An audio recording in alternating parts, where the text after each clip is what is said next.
Hey guys, welcome back. So we're getting ready for tomorrow.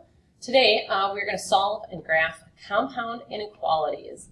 In class tomorrow we'll talk about your grades, we'll answer any questions you have on inequalities. So let's get started. Here it is, solving compound inequalities. Alright, take time, write this all down. Compound inequality contains two separate inequalities joined by and, or.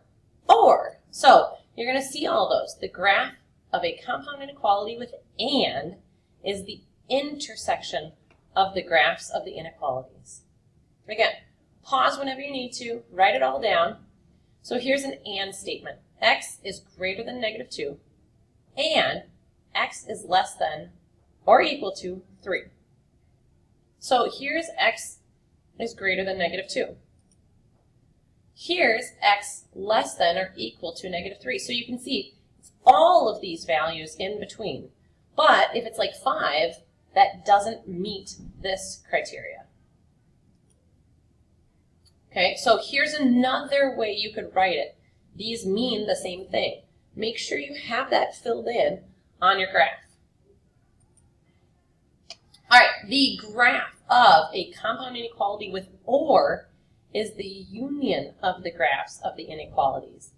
So again, let's take a look. So x is greater than or equal to 0, or x is less than negative 1. So here's x greater than or equal to 0. Here's x less than 1. You can see that these two things can never happen at the same time. Because if you look at 2, 2 is bigger than 0, but not also at the same time less than negative 1. So it's an or statement. All right, continuing on, write and graph compound inequalities. So what we're going to do is translate the verbal phrase into an inequality and then graph it. First phrase, all real numbers that are greater than or equal to negative 4 and less than 4. Okay, so you might want to try that out. Look what that is. It would look something like this. So x is greater than or equal to negative 4 and less than 4. Okay, so picture on a graph, it's all the numbers in between there, including negative 3, negative 2, negative 1, 0, 1, 2, 3, but not 4. So we'd have an open circle on 4, closed circle on negative 4. Okay, and it's all the numbers in between there. Okay, all real numbers that are less than negative 1 or greater than 2. So this is two different things. Our arrows are going two different ways. Okay, less than negative 1 or x is greater than 2. Okay, both of these are open circles. Okay, and they're going to be going opposite directions. Okay, so take a look at that. Again, pause the video if you need to. And, keep going when you're ready. Okay, so try these two yourself. Okay, take a look at them, pause the video, and then try them out. All real numbers that are less than 0 or greater than or equal to 4. Okay, so there's the statement. There's your graph. Hopefully you tried that out. All real numbers that are greater than negative 2 and less than 0. Okay, so there's what that one is. There's your graph of that. Two open circles.